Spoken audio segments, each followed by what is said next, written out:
नमस्कार, मैं हूं प्रियंका और आप देख रहे हैं राष्ट्रीय जगत विजन न्यूज।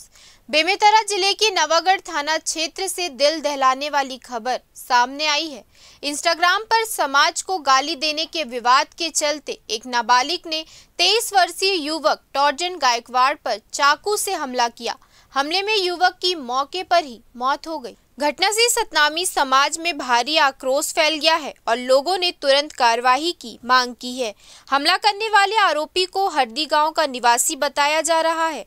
नवागढ़ पुलिस मामले की जांच में जुटी हुई है और मृतक का शव पोस्टमार्टम के लिए नवागढ़ अस्पताल भेजा गया है। फिलहाल इस खबर में इतना ही। देश प्रदेश की खबरों से अपडेटेड रहने के लिए हमारे चैनल को सब्सक्राइब करें और नए खबरों की नोटिफिकेशन के लिए बेल आइकॉन जरूर दबाएं। नमस्कार।